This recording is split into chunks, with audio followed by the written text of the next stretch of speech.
too harsh and inappropriate and should therefore be reversed. As reported in the media, voting on the weighty matter was hurriedly done, not allowing a clear decision for or against the issue to be made. Yes, this prompted Senator Adams Oshiomhole to actually dispute the outcome. He argued rightly that such a matter of life and death should not be treated in a hurry at all. Yes. We cannot agree more. The point must not be lost too that the House Committee on Judiciary, Human Rights and Legal Matters that deliberated on the matter did not recommend a death penalty. It is worrisome, therefore, that such a decision could be proposed and passed somewhat casually by the upper chamber. It appears repeating. This is a wrong decision, according to the former governor of Edo State and present Senator Adams Oshiomhole.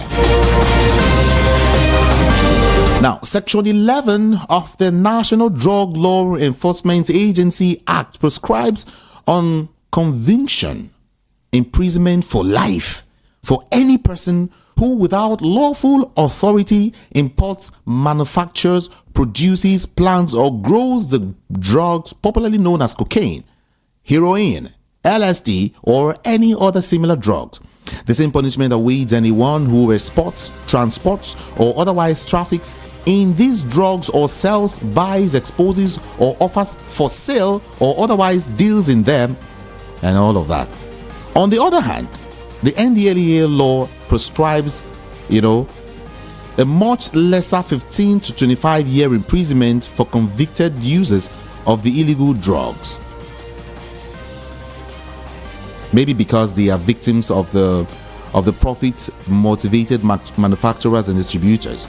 Senator Tahir Monguno remarked correctly that the havoc being created by substance and drug abuse, if not nipped in the bud, has the potential of destroying the future of the country because it is the majority of youth that are engaging in drug and, of course, substance abuse.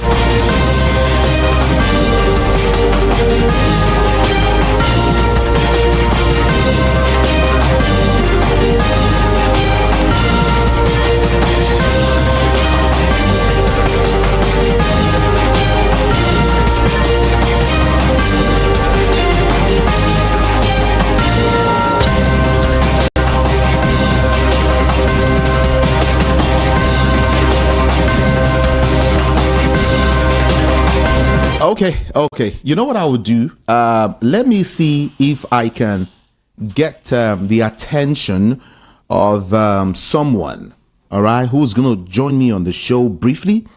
And so we talk about, some of these issues. All right. Are you there? Okay. Let me see if I can bring in someone as quickly as possible right now, because there are some information reaching me aside the one I have already that I would want to bring to your notice. Okay, so this beautiful afternoon, let me see if I can get him on board.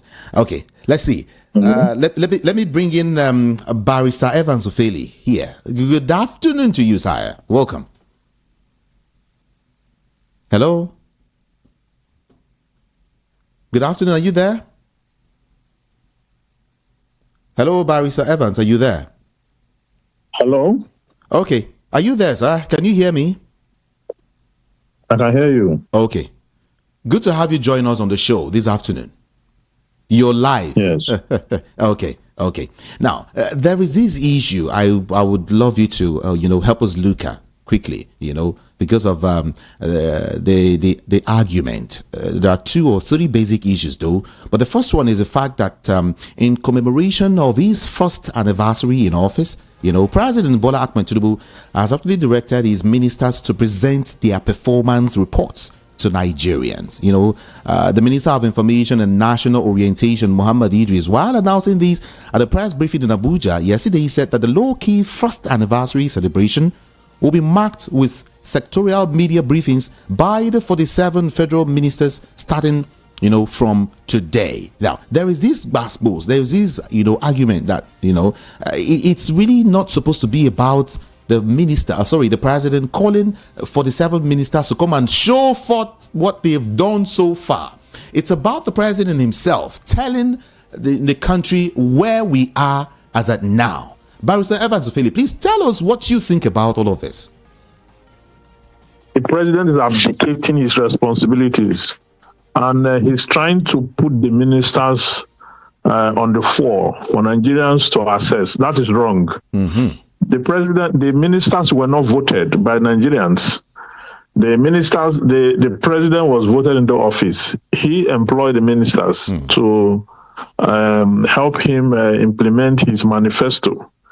Now, it is wrong for the president to now ask the ministers to face Nigerians for scrutiny and evaluation.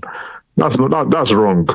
The president took several unwise decisions and steps in the last 100 days in office, which consequences have reduced the life of the average Nigerian to nothing.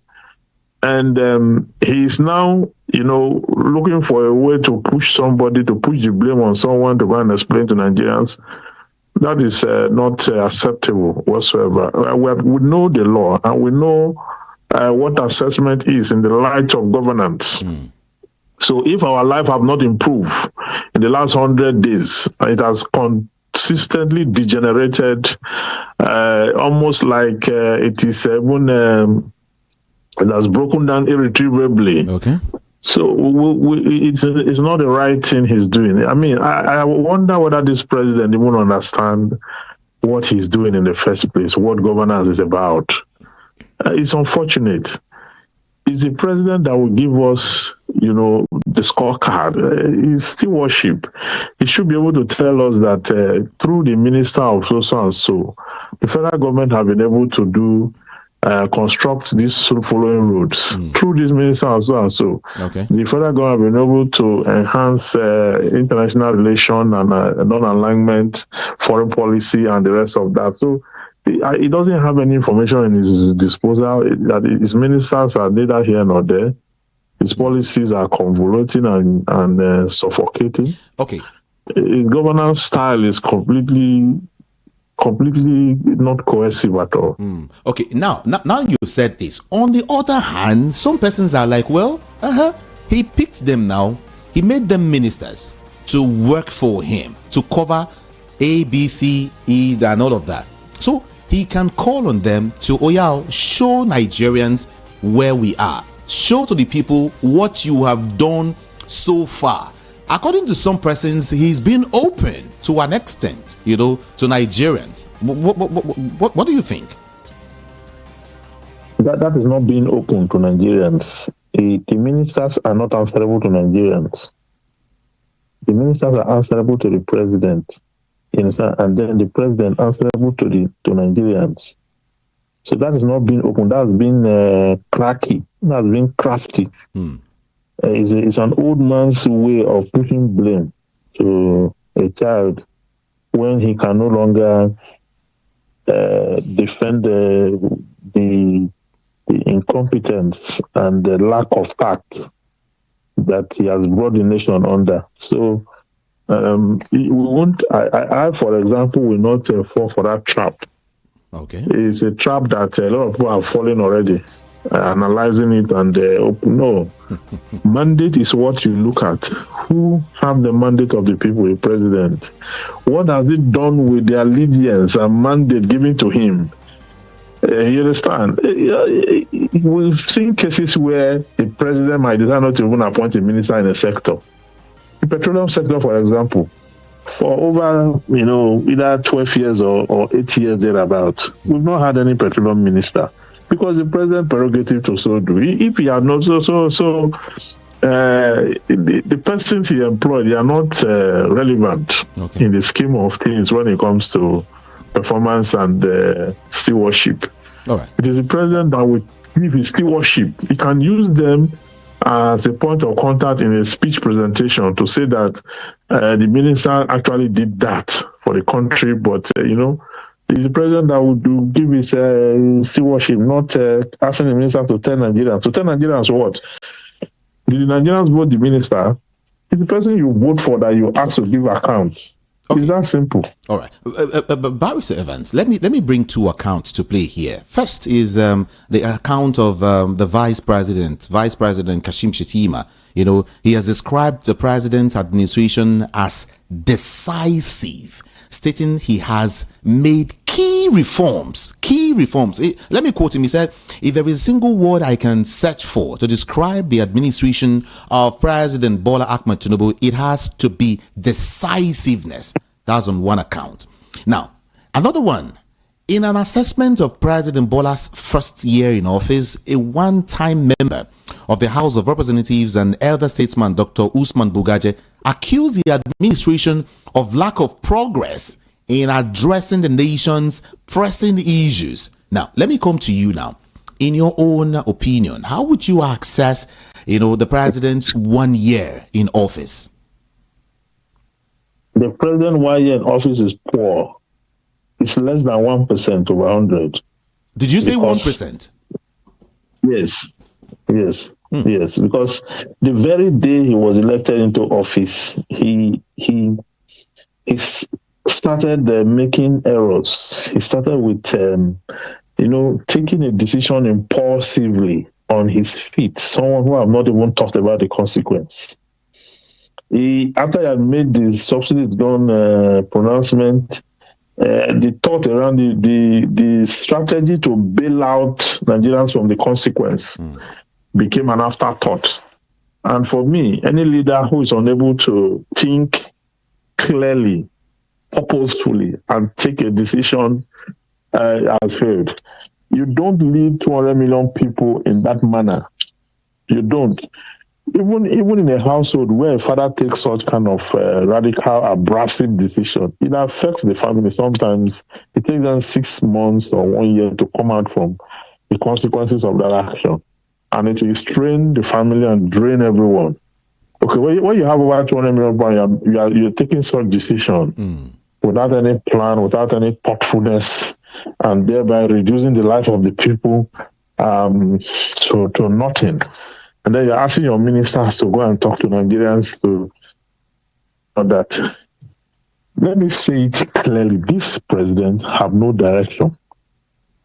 He neither have tact. No. Okay, look at what they're doing under taxation and the policies they are bringing around taxation. How do you tax people who are not able to feed? People whom you have used policies to disintegrate. How do you do that? Go to civilized economies where people are taxed, and you see what government have put in place. Okay. So that the people are able to stand on those tripods to generate resources and be taxed accordingly. So when you have not given people that leeway to do, you go there and look at the discussion around the minimum wage, for example. The minimum wage is supposed to affect less than even 1% of Nigerians. They are saying 48,000 from 30,000. So you're adding 14,000 naira. When you look at did you calculate that 14,000 naira and tie it around the inflation rate from the time that 30,000 naira was agreed on to 2024? Is 14,000 naira a commensurate, or is it the ratio, the value of what it should be in terms of the human index, or the capital income per head of the states for the citizens? Is that what it should be in terms of analysis? So you now come to a conclusion that it is either this president does not know what he's doing, or is doing this deliberately to ensure that people are punished, or whatever it is he's doing. It's all left to him. It's up to him. But what I can see, I am well traveled. In the last 3 weeks, I've been to 4 countries. I'm in Atlanta, Georgia, and as I speak to you, I am not an ignorant person. I know what I am saying. I can make comparison and come to conclusions. Okay? So the president have no tact. He has no system. He has no methods. He's just there and then making speeches, yelling at himself and the rest of that. Nothing is going on in that country, to say the least. Okay. I recall the statement of the vice president, when he also said, he noted that the economic reforms, such as fuel subsidy removal, taken by Tinubu's administration in the last 1 year, may not be popular, but then he said it is very, very, very necessary. But then some persons have said, hey, maybe Tinubu is actually learning on the job. That's why things are this way. What else do you know? Well, if it's learning on the job, that is not the yardstick why people should be thrown into chaos. If it's learning on the job, it's not the reason he should take decisions without thinking. No, do you really believe he's learning on the job? As Shiwaju that he is? I mean, former governor of Lagos State. I don't think he's learning on the job. I don't think it's a question of learning on the job. I think it's just a question of incompetence. It's a question of incompetence, not knowing what to do, not knowing how to manage a country. That's what it is. It's not about learning on the job. Which job is it? What job is this really? You have templates. You have a team. You have an economy that is battered. Your primary focus is to rescue the economy first before you begin to create policies that will further degenerate it. Yeah? It's quite straightforward. But that was not done. You just jump and then start making utterances and that will lead the country nowhere. Where have we gotten to now in the last 100 days? What are the achievements? First, scarcity, increase the rate of armed banditry, high rate of kidnapping. Those are his scorecard. That's why I say I give him less than 1%. You said less than 1%. Yeah. Okay, some persons will tell you maybe he did not actually put the right, that in this administration, we don't have the right peg in the right hole, or the square peg, okay, in the square hole, and the round peg in the round hole. It's just some persons who are just there to fill up the gap. I mean, is that the reason why the country we're experiencing what we're experiencing at this point in time? Well, it does not matter what some persons say for me. And what I can see, infer, it's what I'm using as my variables for analysis. You understand? People want to give their own different. My analysis is not tied to any influence. It is tied to the practical reality of what I can see, what I can feel, what I can touch, what I can infer from what is going on with the government. So the truth of the matter is that Nigeria does not look like a country that is being manned by competent hands. Otherwise, it will not be what it is. You understand? If in problem solving, in crisis management, when you inherit crisis, okay, because a lot of people want to say the previous government didn't do much too. When you inherit crisis, the first thing you do is not to rush to take policy on the day of speech making. No, you don't do that. Speech making should be a way of calling all and sundry together for the purposes of projection. On the day of speech making, it should be light, it should be purposeful, it should be directional, it should set the agenda and hit the ground. But it should not be the day of policy making, because policy making is supposed to come out of proper thinking, proper brainstorming, diagnosing the problem, getting the problem, profiling the solutions, putting forth all the variables to address the issue before you come up with a policy. Then the policy is now you now sit the policy on the problem, sit it squarely on the problem and sink it. So at the end of the day, you're able to eviscerate the crisis and rescue the people and the economy from the seeming problem is facing. That's what should be done. But here you just come on a speech day, you stood up, made a speech, just start to take policy on the same day. Where are you going to?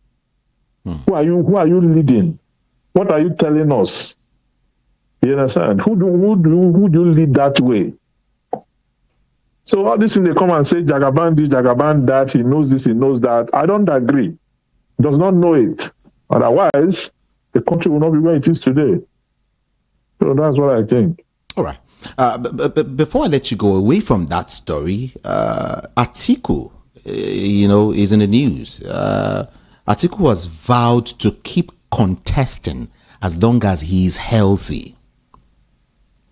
He was asked if he will contest again. Atiku said, of course, of course, I will keep contesting again and again as long as I am alive and healthy. But some persons have said, hey, why not just retire and let the likes of Rabiu Kwankwanso and the likes of Peter Obi play, instead of you coming to want to distort, what is not and all of that. So, I just want to seek your own opinion. Is it a good statement? Again, they're talking about a merger and all of that. So, Atiku stating this means he's really not tired or he's not ready to give power to someone else. Decide that, okay, let another person, be in the forefront and let me just follow, all right, as a father. Then he is now saying that he is ready to contest. So it means that in 2027, Atiku will still be on the ballot. Yeah, that is his prerogative. If you like, he should keep contesting until whatever, anytime he wants to do whatever. But I think that he's part of the problem, even the problem we are going through today. Oh, really? Has always been a part of the problem. He does not even believe in the country in the first place. Doesn't live in the country he wants to lead. Doesn't live in the country he wants to keep contesting until he wins. He should keep contesting. Whatever, and anytime it is prerogative. It's of age. He's a Nigerian. He's qualified. So he should keep contesting. That is not what is important is that we should find solution to the problem of Nigeria. That is what is important to me.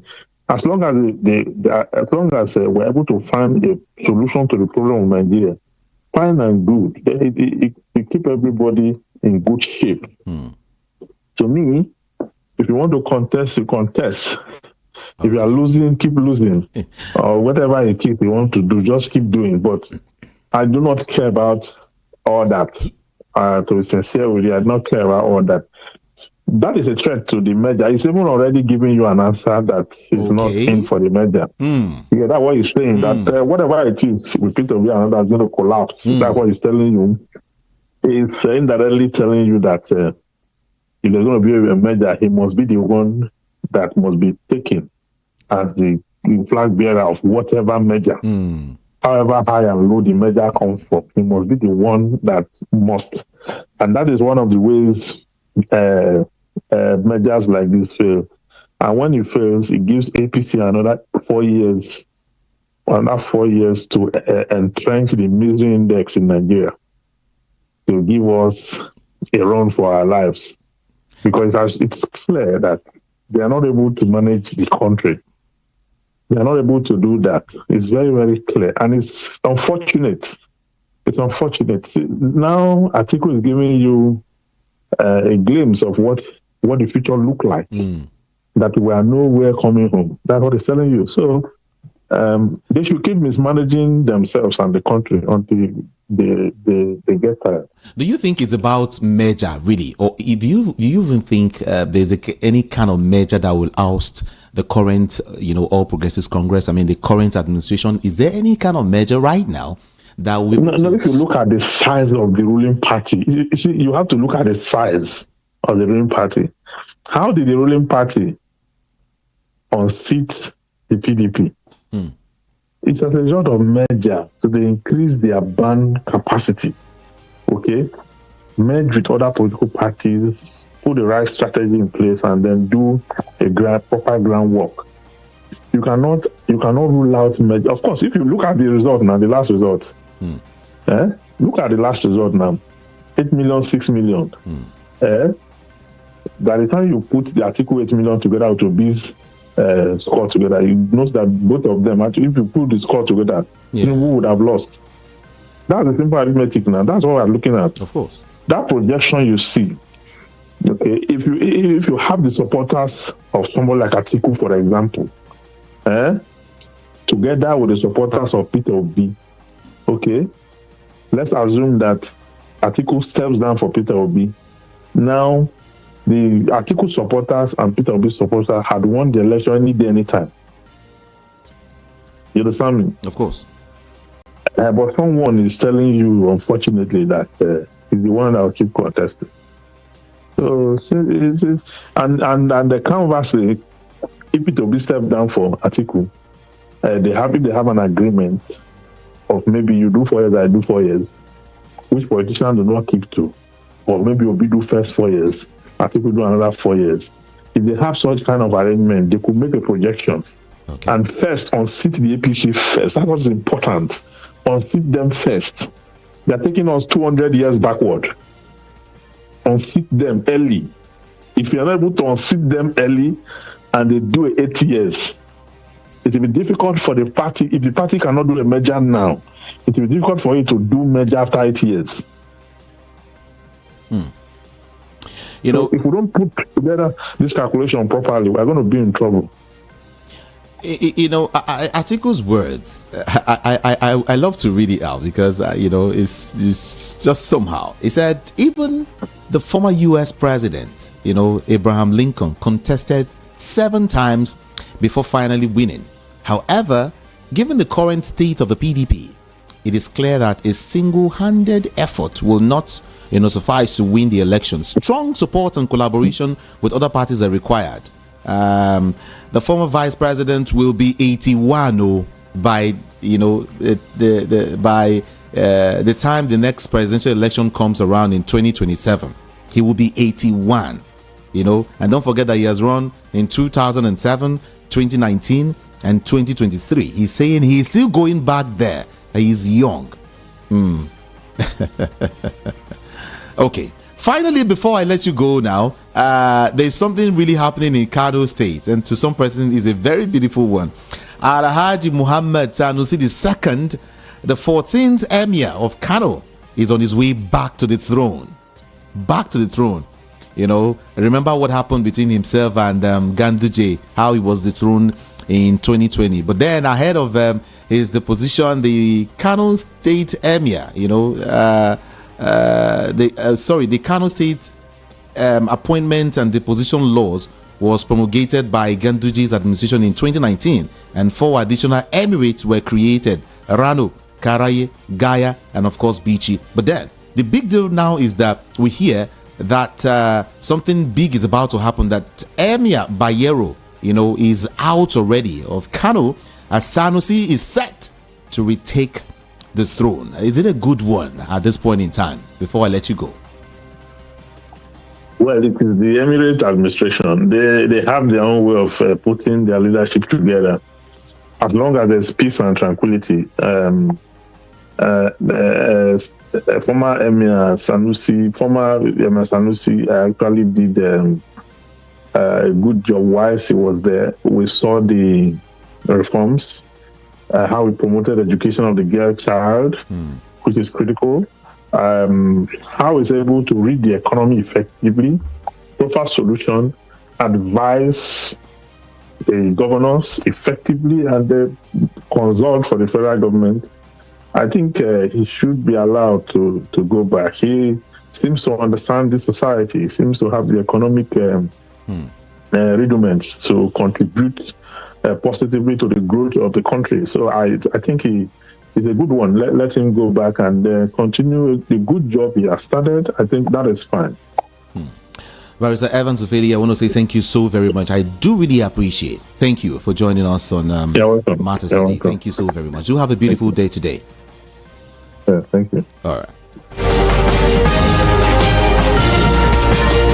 All right, Voice of the People, 90.3 FM. I told you I will want to open up the studio lines quickly, all right? Because we need to talk. It's our country, right? We need to talk. But then you will keep your comments very, very civil. Send your comments via WhatsApp to 081-717-56338. 081-717-56338. Then to call in now, 0700-903-903-903 is the number to call. 0700-903-903-903 is the number to call. Keep it civil. 60 seconds. Move away from your radio set or turn down the volume so we can hear each other. My name is Jude. Ikami Jude. And I just hope you comply. Okay? Yeah, briefly. Thank you. Hello? Good afternoon to you. Hello, good afternoon. Good afternoon. This is Kelechi from Oshodi. All right. So, GDA. Can you hear me? I can hear you. Just go ahead, please. You can see that this government are just confused. I don't know what they want to really celebrate. I don't know.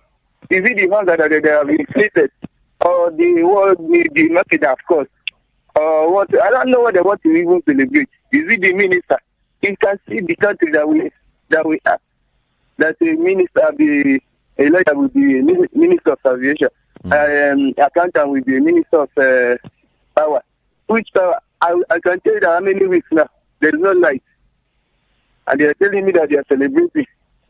In a country that a graduate will stay for how many years and serving undergraduate.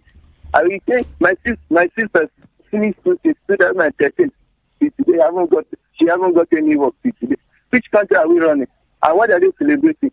Let them just not provoke Nigerians. So everybody are just angry.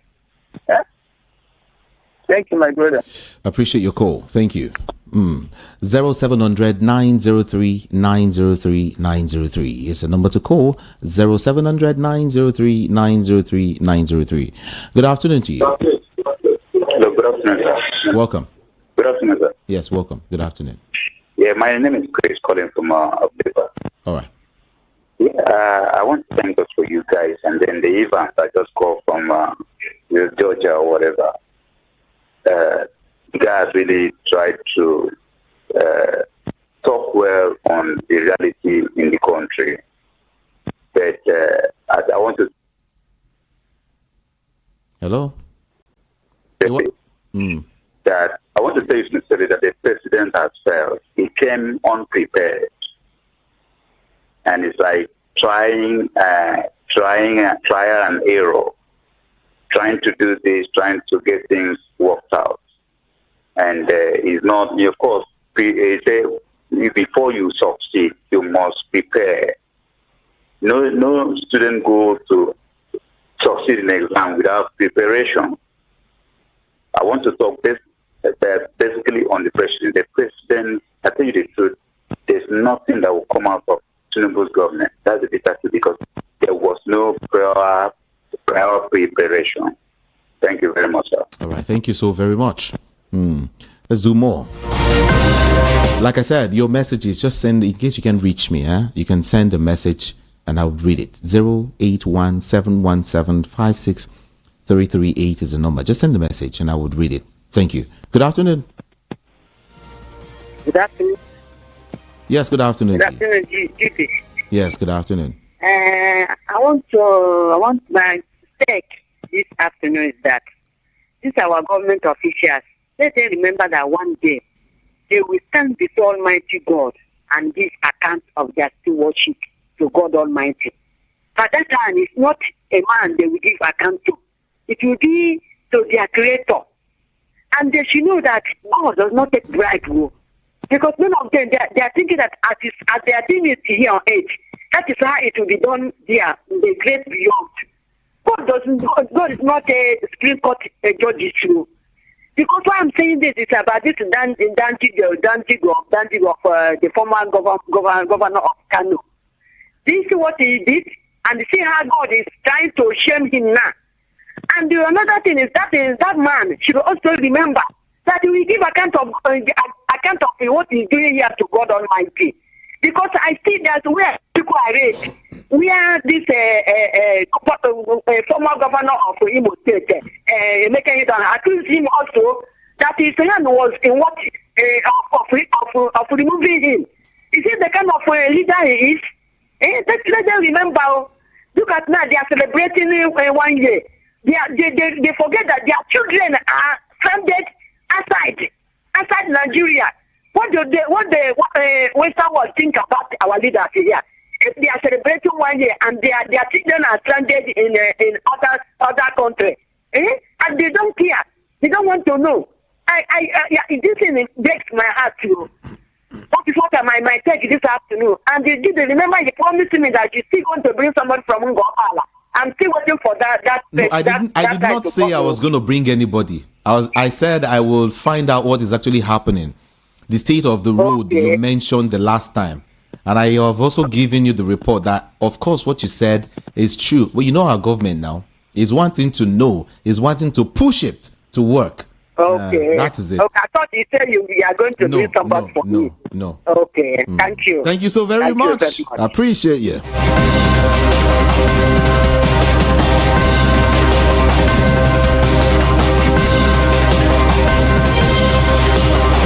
Hello. Hello, good afternoon.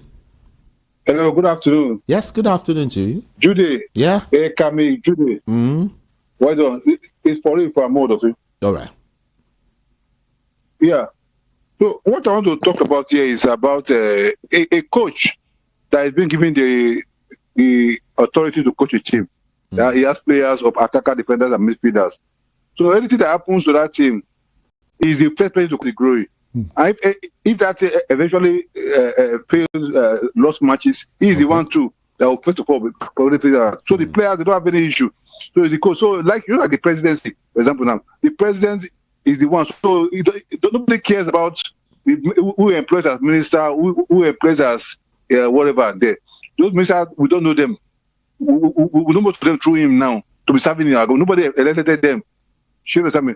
So every blame should go to him. So he should accept defeat and try to think about how to restart again more intelligently in subsequent years. You know, and if he repeats like this, I beg the masses for us to come out and let him know. Everybody should leave their replacement work and come. If we give him that 1 year again, and because we are not killers, we cannot die. This is where this thing cannot happen in some other countries in the world. Okay. If this thing similarly happen again subsequent years, maybe like 1 year to come, then we all come outside the mass. Everybody not going to work, not going to anywhere. Come outside and let's go to each governor's house. They tell him to tell the president that they should all drop out their power. He should resign. Thank you. Thank you very much. All right. Thank you so much. Thank you. Hello, good afternoon. Hello, good afternoon.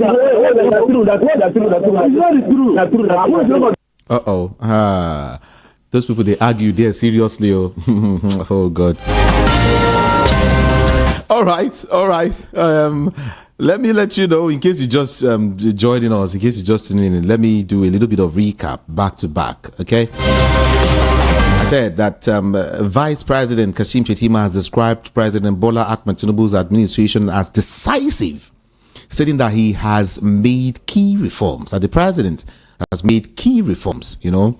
In his words, he said, if there is a single word I can search for to describe the administration of President Bola Ahmed Tinubu, it has to be decisiveness, according to Shettima. You know, he also noted that the economic reforms such as fuel subsidy removal taken by Tinubu's administration in the last 1 year may not actually be popular, but then it was very, very, very, very necessary. He said one of the greatest attributes of leadership is visioning. Another is decisiveness in doing what may not be popular, but very, very necessary. You know, Shettima is urging every Nigerian to review, or rather to view the country positively. Good afternoon. Good afternoon. Move away from your radio set, please. Good afternoon, Mr. Kanu. Good afternoon. Good afternoon, sir. I love to listen to program, but I want to make a comment this afternoon. And the comment I want to make was, if Mr. Ikame, please permit me to ask this question.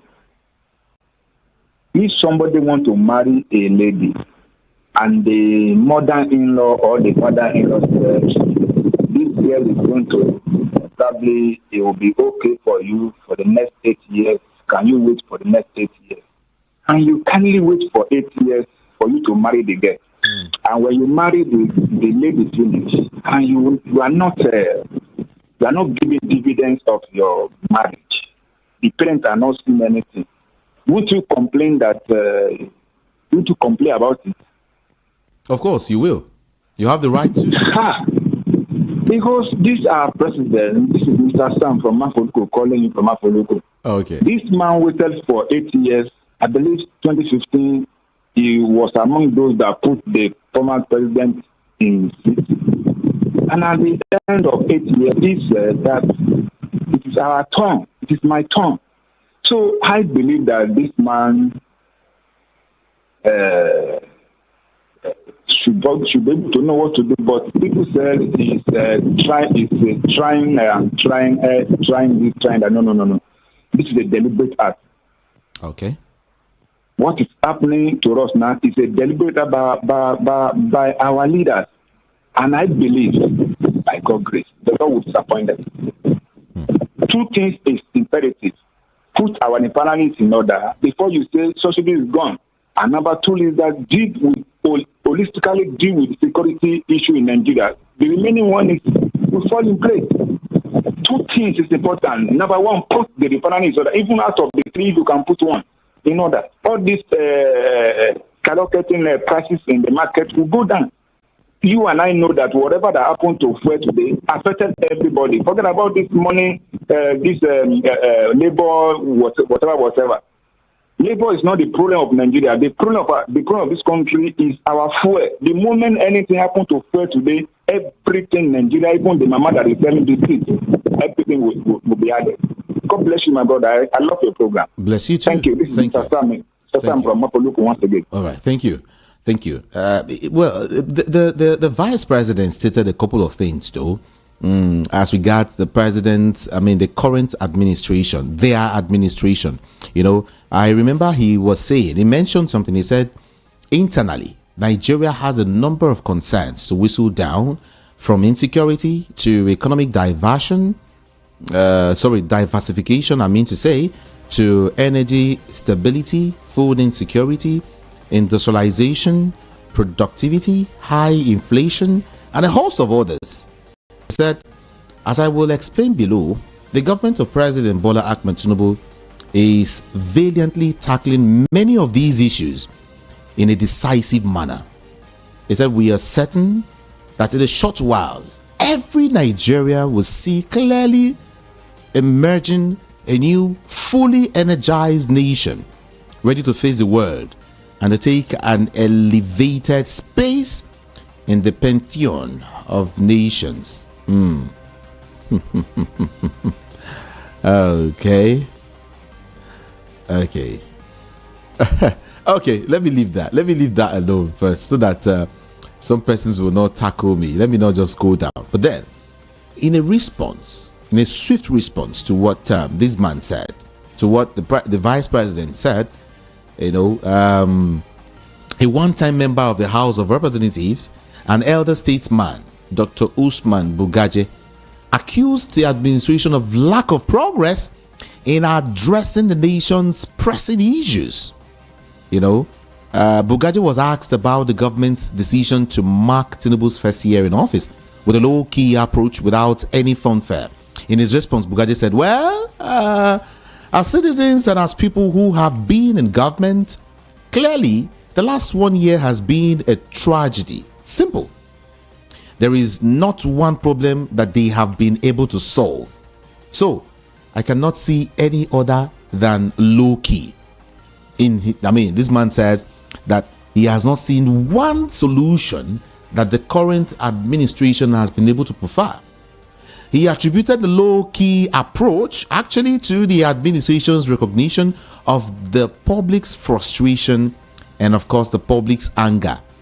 And he now said, in quotes, I give them the sense that they are feeling the pressure. They can see the faces of Nigerians, and so perhaps they are trying to see how they can assuage this anger, because the people are very, very angry. And he went on and on to say a lot of things. Okay, let me take let me get more of your reactions first. Good afternoon. Hello, good afternoon. Good afternoon. Good afternoon. This is Mr. Desmond calling from Oshkosh. Welcome. We are celebrating 1 year. It's a good news that once after this tenure of this administration, I don't think we'll have so much problem in Nigeria today. for them and their own mission, they have come and accomplished it. After that tenure, I think Nigeria will be a better place for us. Because the intention is to come and pick up their own and answer what they want to answer. All these people who are on Abuja right now, they don't have good mission for this country. For the very first time, our road is more bad. For the very first time, we pay for light, we cannot get a light. For the very first time, the airfare has gone to the highest peak of it all. Just from here to Wiri, from here to Abuja, I became as if you're going to UK, and we're celebrating 1 year of the administration. No problem. All of us are inside it. For the very first time, we are buying Gary for 4,000 naira. The Gary that happened to be the cheapest for the common man to eat. We are celebrating 1 year. It's a good thing. For the very first time, we are buying kerosene for 1,000 naira per liter. Because it's a 4-month food, and we are celebrating 1 year. Let's hope it's better for us for one day. But the poor shall always live. May God help us. Thank you. Thank you so very much. I'll take more of your calls and okay, something. Okay, let me deal with that first. I'll read this other part of it. Some persons have said, okay, hey, let me do this call first. Good afternoon. I'm Jude. How's it going? Great. What's your name and your location? This is Ben from USA. Oh, Ben. Good to have you join us on the show this afternoon. Yeah, thank you. Yeah. I wanted to add to what they're saying. I'm so happy that Hausa, the Northern, have been able to rule Nigeria for so many years. And Nigeria is still the way it is. Now the Yorubas have gotten the opportunity to rule Nigeria, and we've seen what Tinubu is able to offer Nigeria. So I think it's high time, hopefully the next election, every Nigeria will learn and see how they can give the Southeastern a chance to try too, but if they don't try, I mean, what Tinubu is actually doing right now, I think might be worse from what I see coming, because no clue from his leadership. So maybe what's going on now is just for Nigerians to learn the hard way, see if that can make a change by next election. But if not, I don't think there'll be anything like Nigeria anymore. And I pray they learn from this one. Yes, I pray they learn from it, because, during election too, they let themselves to be used so bad. You understand? Yeah. The same people crying right now, you'll be surprised during the next election, they will go. I have a friend who actually send money every time. And I was surprised to see that during election, he was part of the people. And after the election, he's crying again and asked me, please, can you? I said, who did you even vote for? Oh, I work for APC. But, I said, okay, don't call my phone no more.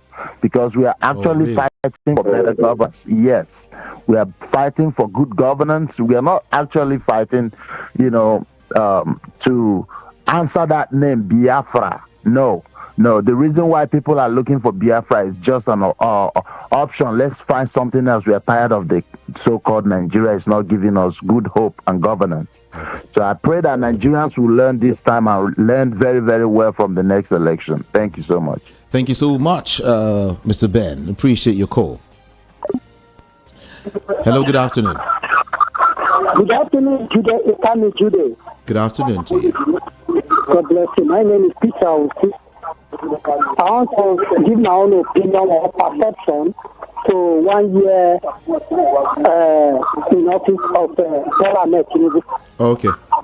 You see, we should see, we Nigerians should try to see the glass as half filled instead of half empty.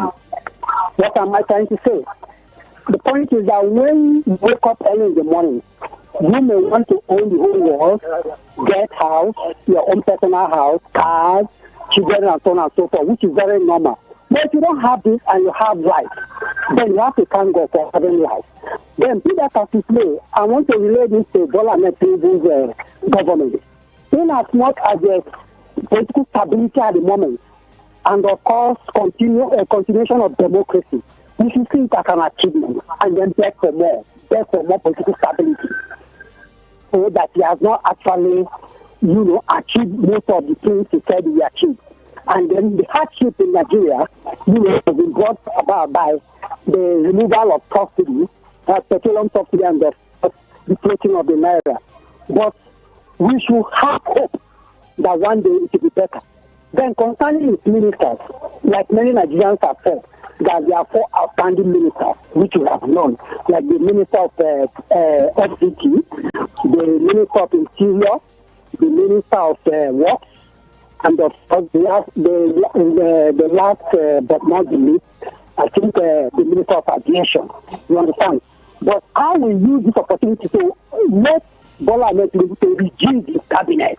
And by reducing his cabinet, he should bring somebody like Nnamdi, Engineer Nnamdi, to handle the Ministry of Power. Because when there's electricity, when there's power in the country, people will move, things will be okay. The industries will move, will be nice, they'll be employed and the rest. You understand?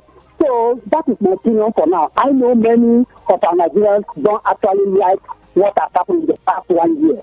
But maybe that is the reason why the Bola Ahmed Tinubu said the celebration of 1 year will be okay, which is also okay. Very humble of him. But we should also look at our earlier said that we should look at the glass as half full, not half empty. Thank you very much. Thank you so very much, Peter Osifo. Appreciate that. Several messages here. I think I would love to read them one after the other as I take your calls, right? Hello, good afternoon. Good afternoon to you. Oh, you can call back. Okay? The number to call is 0700 903 903 903. 0700 903 903 903 is the number to call to be part of the show this afternoon. Does he be careful? All right, this person is saying Labour is just wasting time and energy with these unrealistic demand. This will never make the lives of Nigerians better. Instead, it will worsen the living standards by increasing inflation, reduction in prices of essential commodities such as rice, flour, pasta, sugar, gari, and so on. Olushoga Ajayi from Odonla Ikorodu sent in that message. I'll take calls again. Good afternoon. Yeah, good afternoon. Welcome. Good afternoon. Yeah, you're doing well. This is Akaja from Okota. Okay. It's been long I heard your voice. Oh, wait. It's been long I heard your voice. Yeah, I travel. Oh, welcome. Yeah, proceed. Can you do that? One important issue. We are not addressing this country. The reason why things are keep on going the way it's going is that our vote does not count. That is the major problem. Until we realize that our vote doesn't count, whoever that is telling us that our vote counts is not the people itself. It's not me. Because you cannot say, now everybody is calling a Buhari, that Buhari destroyed the country. When all of us, when we are there, after the 4 years of Buhari, he still made it again to complete 8 years. And you are telling me that our vote counts. After the Buhari tenure, APC still come back again. And you are telling me that our vote counts. Okay, now, so if the present administration, if they believe in our votes, I don't think that we'll be buying the fuel somewhere than per liter today. Because they know that even if they put it in 2000, they will still win again. So that's my contribution. Let us address the issue of our electoral system. Okay. That's my contribution this afternoon. Thank you. Thank you. I love your contribution. I appreciate that so much. Let's see if we can take some more. Let's read some more messages. Okay. Confirm this, please. What are you trying to say? Okay, hold on. Hello, good afternoon. Good afternoon, Mr. Sweet and C. Good afternoon to you. This is Port Harcourt boy calling from Iba. Yeah, I know Port Harcourt boy calling from Iba. Talk to me, Port Harcourt boy. Kami, this one is, I will call it 1 year of disaster we are going through in this country. It's a complete disaster because even those people fighting war, that's the Ukraine I believe, in fact, the Ukraine even gave us food. So I don't know if there's another war worse than disaster. The Ukraine that are fighting war, they gave us food. Can you imagine that? That's a global disgrace. Then you come to the Gaza, they are even feeding well than us. For a whole 1 year, you are celebrating. We are celebrating insecurity. We are celebrating increments in the electricity tariff. We are celebrating starvation. We are celebrating increase in tax net. I don't know what they are celebrating. Is it the death rate? Or is it the rises in unemployment? I don't know what the inflation in price rate. What are we celebrating? And I know they will amount millions for this celebration, this so-called celebration. What are we celebrating? People are dying, people are hungry, and we are celebrating. Although he said he will find a way and put his name, our president said he will put his name in the Guinness Book of Records. He should not bother. They have already put his name there. We are going through in fact, we are the highest suffering people on earth. So his name is already there. So I don't know what we are celebrating. It's all right. Thank you, Jai. Thank you so very much for calling. Thank you. Good afternoon. Good afternoon. Yes. I want to speak on what things happen for Nigeria now. If you see how people have been stealing from the government have been stealing from masses. Last week, we recharged prepared 12,000 naira. It's not up to 1 week a flat. You don't finish yesterday. 12,000 naira. Huh? Which kind of government are we having now? It's just they punish Nigeria. There's no business, everything, nothing is moving on. And the small one he have, they are trying to remove it from your hand. That's the wickedness. So, may they do something concerning this NEPA. Hungry is coming to Nigeria, and that hungry will bring total mass protest. May they look what they do. God is watching all of them. See, now, person cannot feed twice in a day. Person that have family cannot feed the family. They are talking of 54,000 naira minimum wage. 54,000 naira, will she reach a family for 1 week? God will judge everybody, especially in this country. God bless you, sir. Bless you too for calling. Appreciate that. Okay, let me see if I can. Okay. Good afternoon. Hello. Good afternoon. Good afternoon to you. Yeah. Good afternoon. Yeah. I'm sorry. My name is Mr. Ebel, but I'm calling you from Agade. Okay. Yeah. What I want to contribute here is that as Mr. Tinubu on the first day of entering office said he removed first subsidy. Please, I want to advise him if they are listening, if the government is listening, that as is clocking 1 year by maybe a few days now. Let him remove shame and everything. Let him still use the way you do it in the first day. Still tell us again that he has revised it so that Nigeria can breathe. Nigerians are suffering. As you can see people calling you, you can hear from their voice. Even from your street, from your house, from where you are saying, even themselves know. So let him remove shame. Let him remove that shame. The way he said it that first day that he used scatter everything up to today, let him still use it. That day is doing 1 year office and do it again. At least people will come back to him. I'm telling you, I'm trying to tell him, I'm trying to advise him if I may. And this is a NEPA of a thing. But everybody is suffering it. Where I am now, there's no light, and they're supposed to have light.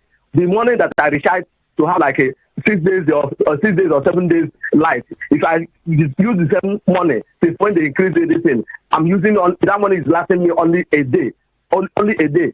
At what? A day and a half. Is it how we can breathe as they say? So this is suffering that they're suffering and they know. So all that money that they're gathering for 2027, they should never gather it. Let them bring it out. And I want to say it again. All this buoyant, extravagant spending that they are doing, but they should stop it. All right. Listen, it's a sin, even all those people that went for this, and I don't think Allah will take it because I've been dealing with this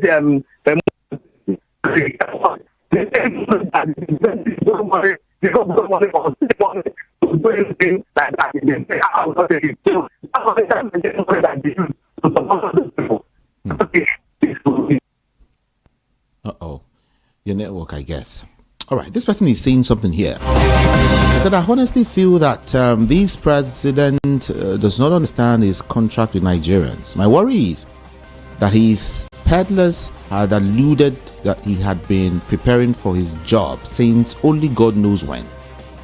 Rather than summarizing the achievements of all the ministers, if any, and giving Nigerians the summary, is that what you're trying to say?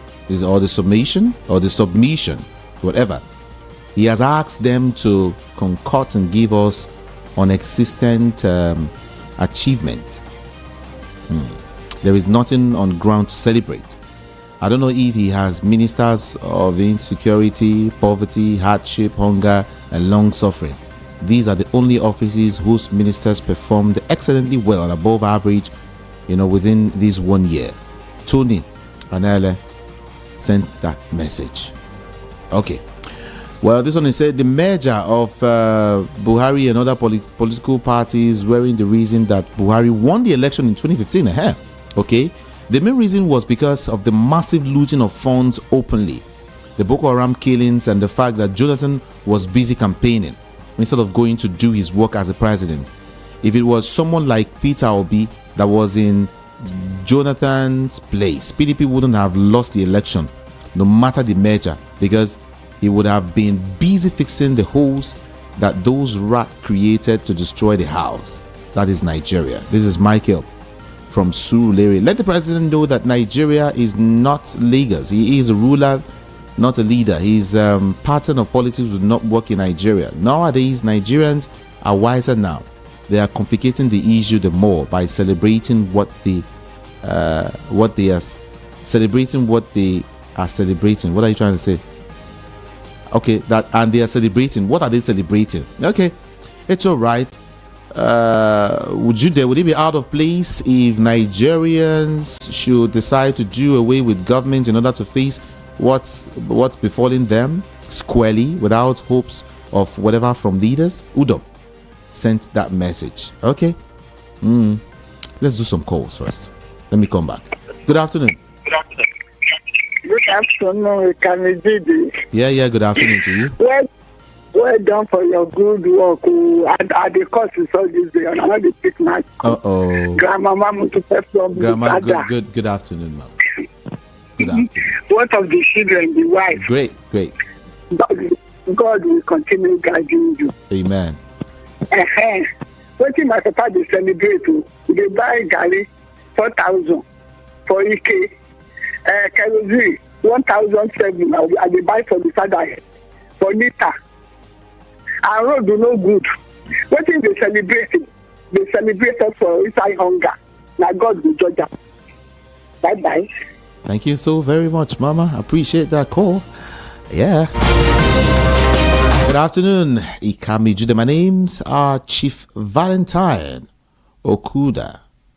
Now I know this government really wants Nigerians to join them to celebrate failure in a country where there is no electricity, no fuel, poor living condition, or poor livelihood, insurgency at the highest level, corruption everywhere, Boko Haram killing Nigerians, bandits celebrating killings, politicians losing our treasury. In fact, I scored this 100 days in office, 0 + 0 = 0. That is my take. Okay, your take. I like that. Tinubu celebrating 1 year is just like a jam bite celebrating his or her. What now? After what? APC is one prayer point everyone should. Well, Sammy from Imo State, I want to say thank you so very much. President Tinubu was overhyped by his followers, saying that he knows it all, that he built Lagos, forgetting the likes of Lateef Jakonde. It's only to what? Edwin from Agege, thank you so very much. Good afternoon. Hello, good afternoon. Good afternoon. My name is I'm calling from Surulere. All right. Yeah, I want to say something about a president celebrating 1 year in the office. The thing is that president has not achieved anything. The reason why they say they want to do a low-key celebration is because they don't have anything they represent in Nigeria they have achieved for 1 year. That's the main reason why they said they want to do a low-key celebration. Because if they have anything to show Nigeria that they have achieved for them, they will do a flamboyant celebration. So we are ashamed of this government. But very soon we know that far more change in Nigeria. That's my contribution. Thank you. Thank you so very much for your contribution. I do appreciate that. Let's do more.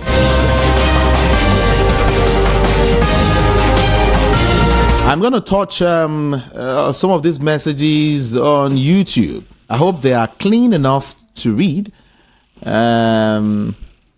Okay. Okay. Let me look at them properly first. Good afternoon. Hello. Yes. Good afternoon. Good afternoon. Can you speak up, please? 60 seconds. Hello. Yes, I can hear you. Yeah, good afternoon. I can hear you. Just go ahead, please. Thank you. Thanks, Mr. Daniel. All right. Yeah, actually, I don't know. These people that we are happy that he's going to do this, he's going to do. Where are they now? They should have been around to see all these things that are happening. None of them called in. I wanted them not to call in. Let them see. And so let them give us details of what he has done for the past 1 year. Actually, for the past 1 year, we cannot pinpoint one thing that he did, or even the ministers. When people were talking about Wike, what has Wike done? He was busy fighting about the governor of Rivers State. Had he been concentrated on the capital, I know he would have done more. But rather, he was busy fighting, trying not to control Rivers State. These things are bad. And even the president himself, we cannot say that he's making a quality input into governance. So we continue to have and say, is this, is that, is a technocrat. Okay, among the people he appointed, there's no single technocrat there. And look at those people in the House of those people in the Senate. They are not contributing anything. They are all there just to take the national cake. Is that how a country will continue forever? If we continue like this, I don't think that there's hope for this country. All right. All right. Thank you. Thank you. Thank you so very much.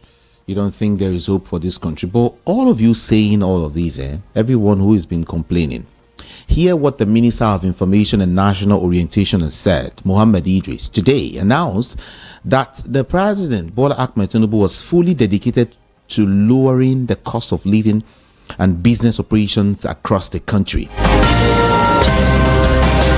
You know, Idris had on Wednesday said there would be no ceremony to mark President Tinubu's first anniversary in office.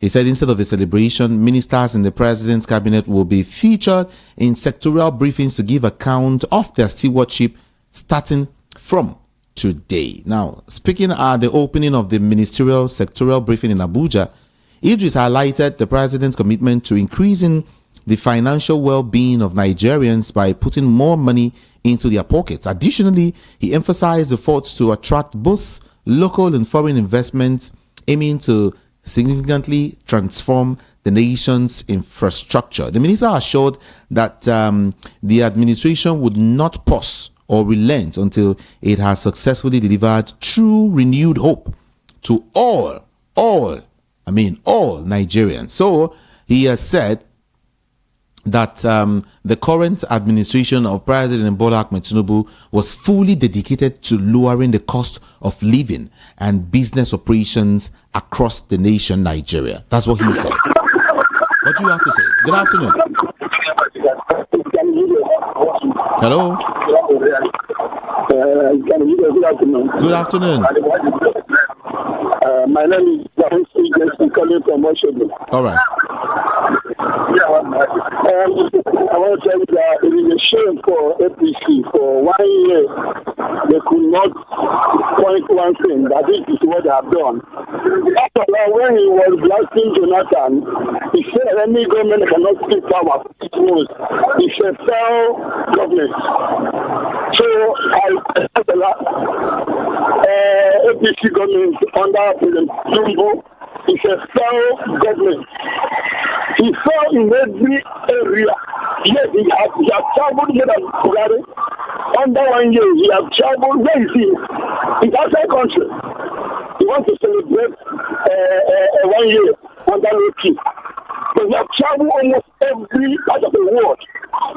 If you want, you know how much now Tinubu has spent on travel.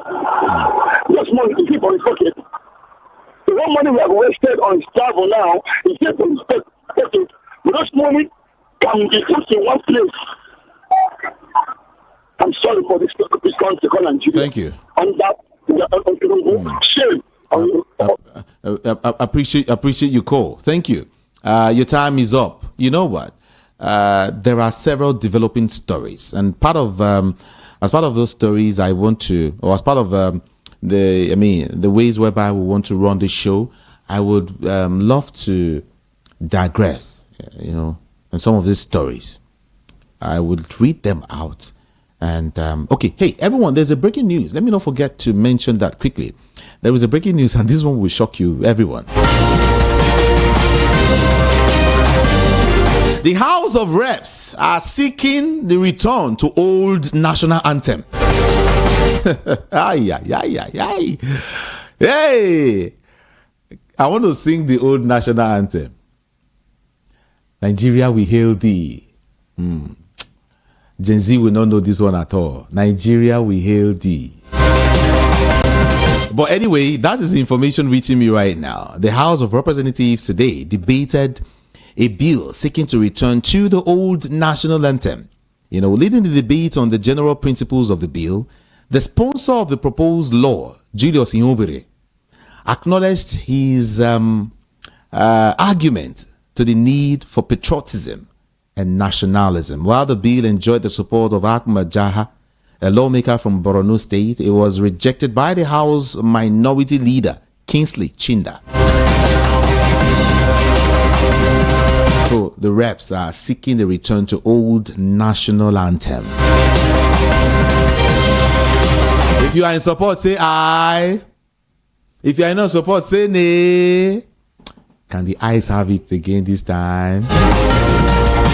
But come think about it. Come think of it. Some persons, I've heard a whole lot of persons say they prefer the former national anthem to the current national anthem. They prefer the former national anthem. That one is all inclusive, instead of this particular one. It's okay. What's your take on these anyway? Can you talk to me about this also? Let's add this to what we're discussing this afternoon.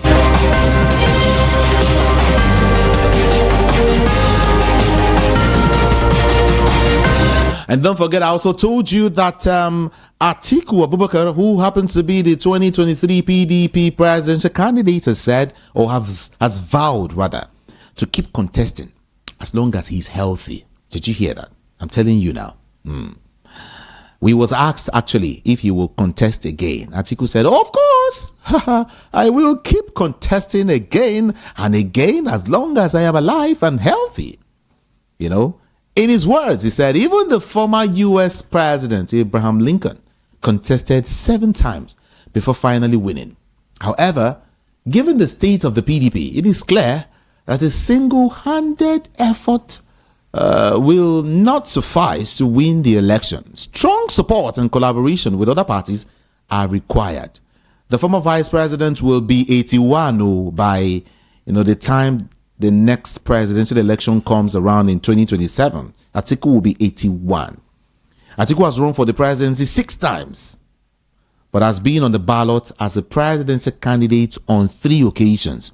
He has actually run for presidency 6 times, but has been on the ballot as a presidential candidate on 3 occasions: 2007, 2019, and 2023. Atiku said he is consoled by the fact that former United States President Abraham Lincoln did not win the presidential vote on the first time of asking.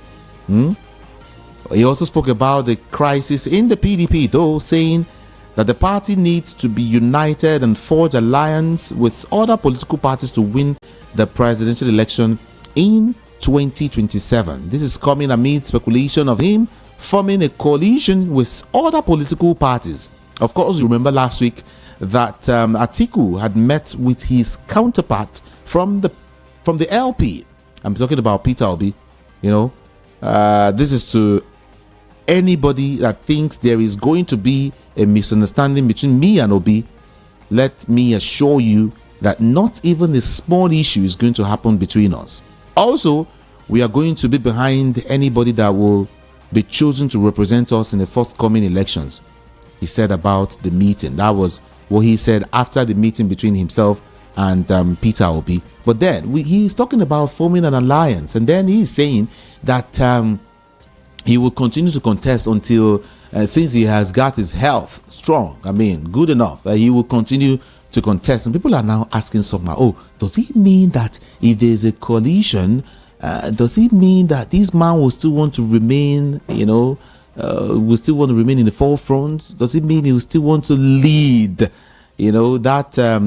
that coalition? What is he trying to say? That merger. Let me use the word merger now. If does it mean he wants to continue to lead?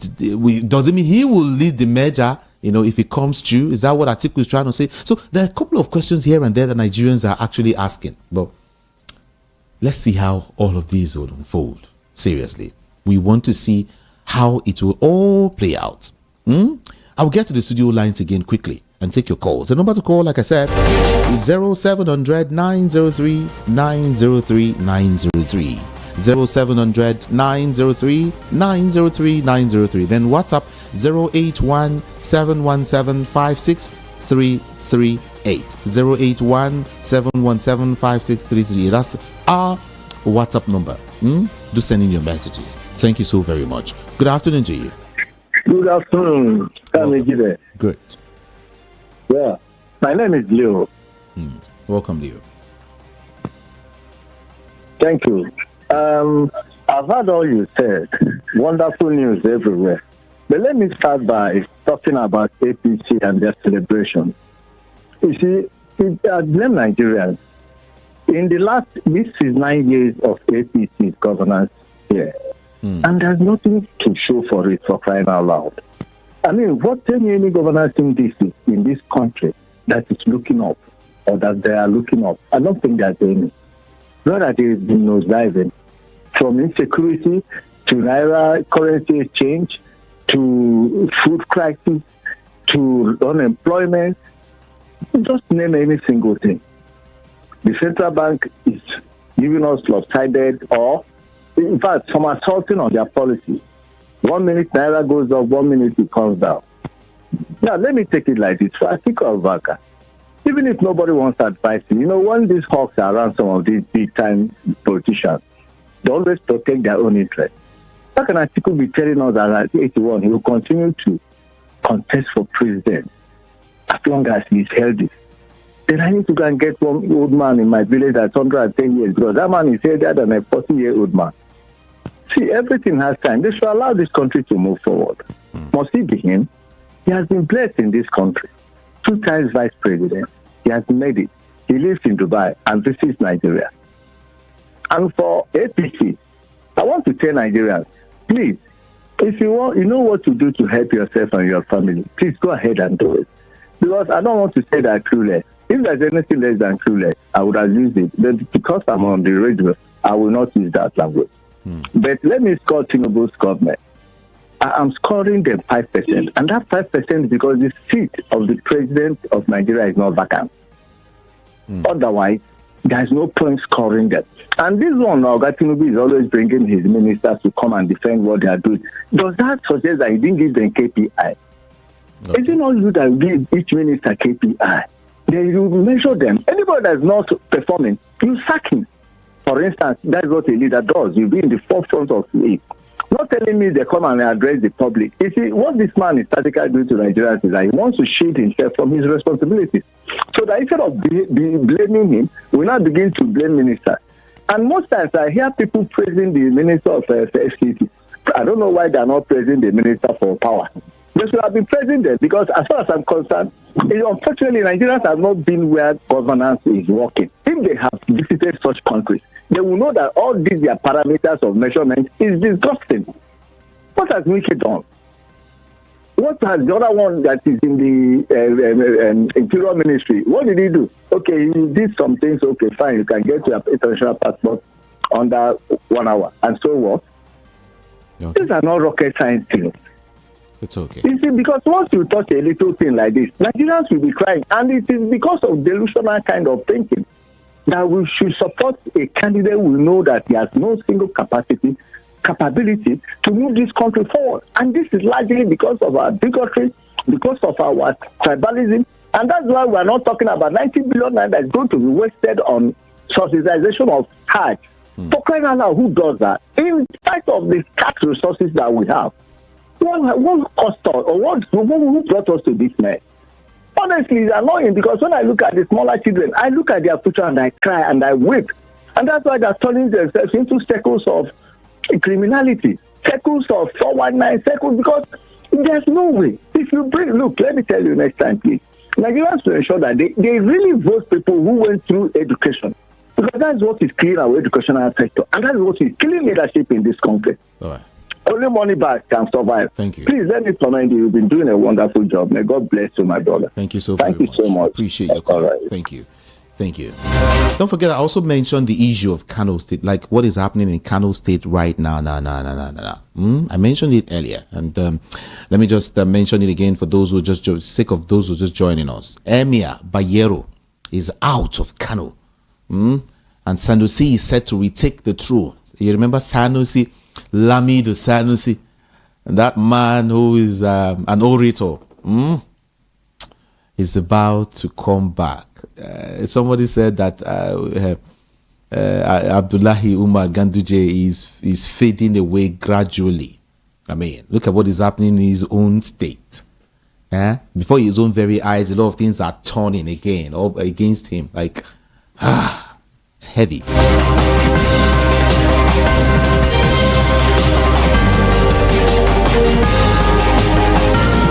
You know, Sanusi actually fell out with Lamido Sanusi, who happens to be the former governor of Central Bank. You know, then that led to his dethronement in 2020. Now, ahead of his deposition, the Kano State Emir's appointment and deposition law was promulgated by the Ganduje administration in 2019, and then Ganduje now created, 4 additional emirates in Kano, which hasn't been heard before, Abi. He created Rano, he created Karaye, he created Gaya, and he created Bichi. Only in Kano State, just to make sure they come up power from Sanusi, Lamido Sanusi hand by fire, by thunder. But look at what is happening in Kano State now. Look at what is going on. And a couple of persons are saying that the APC in Kano State should be careful. They shouldn't pass a vote of confidence on Abdullahi Umar Ganduje. Instead, it should be a vote of no confidence. A lot is playing out in Kano. A lot is playing out in Kano. So by tomorrow, it don't clear. We'll be here again to talk about it more. Back to phone lines now. Good afternoon to you. Hello, good afternoon. Mr. Ben from Iba, where have you been? Now you are going to say, how many hours I've been telling you, sure, our market is well. That's a very good thing. I will tell I will not get you. Sorry. So sorry about that. Sorry about that. Market is well, that's good. It's a good problem. Okay. Go ahead, talk to us. We can hear you. The National Assembly, they are making caricature of us. Do you know what they're supposed to be talking about? The killing in Plateau, the killing in Enugu. Non-state actors having assault week on AK-47. Destroy how many homes? About 200 homes. In this place, Benue, the same thing. Look at the killing in Kano, in Plateau. Nearly 50 people just lost their life. Farmers will get destroyed, and when these people destroyed, they take over. In the time, killing people, and these people in National Assembly, they are not talking about it. They say where this country is heading. So where this country is heading to, they are just making caricature of us. They can tell you the truth. Labour, they are not with their senses. Labour, Nigerian Labour Congress. All of them, they are not with their senses. This is the kind Labour should stand up. In other countries, it is Labour that stand up and fight for the nation. They are talking of minimum wage. When they feed this country, minimum wage will take care of itself. This country is like they are turning it upside down, and they are talking of minimum wage. If they give you 500,000 per month now, and they are selling a bag of rice, 300,000, will they benefit you anything? And you are spending 200,000 for transportation to go to work and come back. It is to change this constitution. If Labour can lock down this country and they change this constitution, change the constitution totally, you see everybody will wake up. The system will start working on itself. Look at West report 2007. They can adopt it.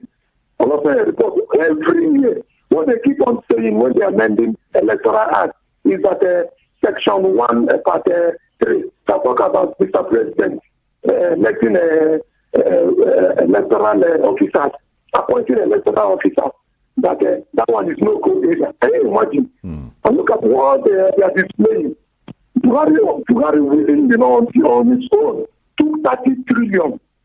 Just collecting, nothing happened. Nothing, no shaking in a country like this. Look at South African president, he's in prison now. And our own president, nothing like PSS questioning him, nothing like PSCC inviting him. Let us change this constitution, lock down this country. Change the constitution, that's the only problem we have, so that this country will work. And let us talking about salary.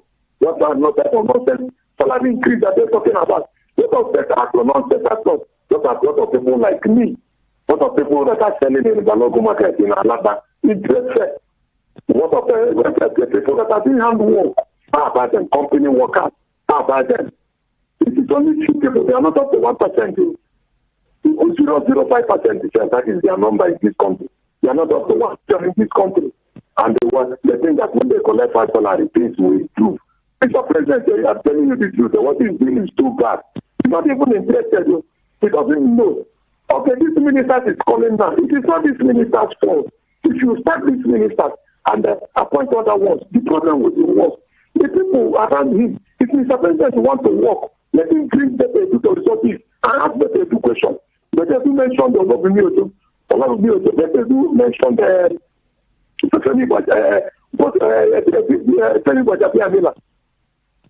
people are the ones that are recommending ministers. And the money is leaking out.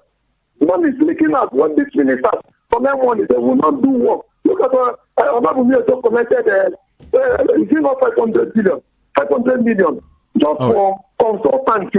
For consultants. He collected from the minister for consultants.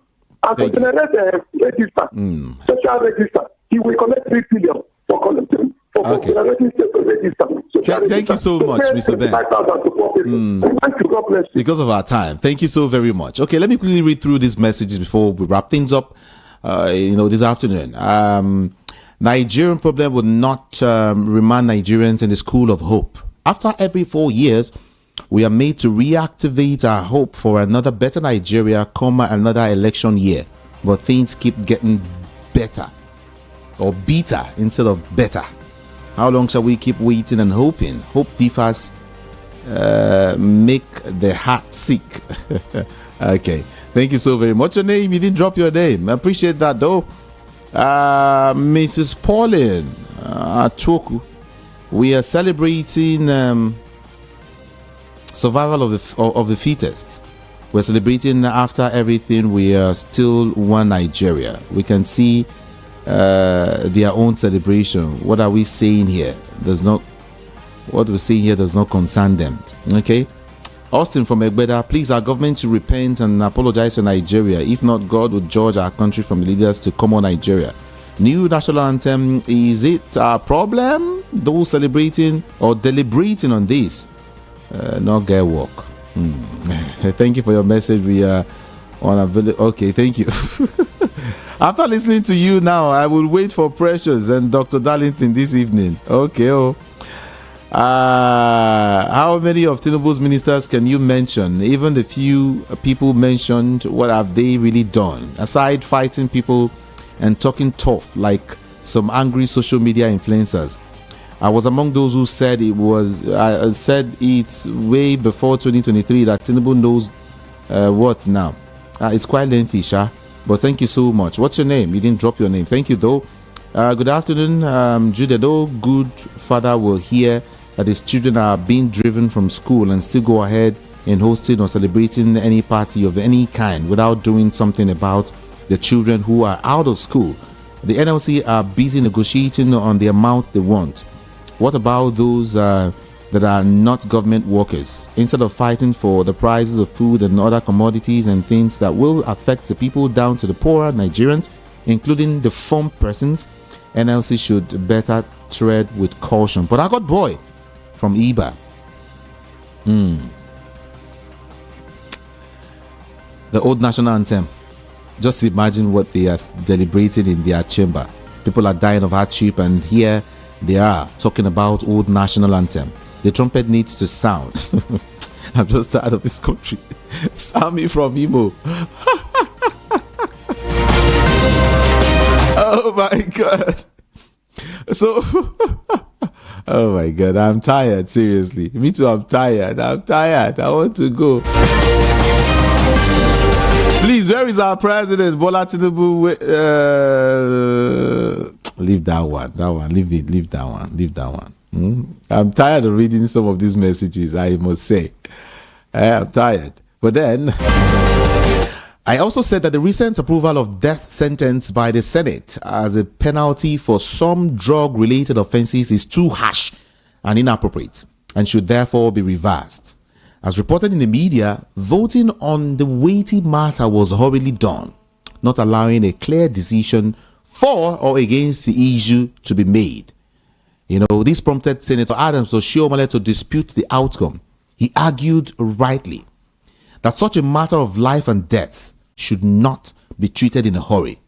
We cannot agree more. The point must not, be lost too, that the House Committee on Judiciary and Human Rights and Legal Matters that deliberated on the matter did not recommend the death penalty. It is worrisome, therefore, that such a decision could be proposed and passed somewhat casually by the upper chamber. It bears repeating. This is a wrong decision.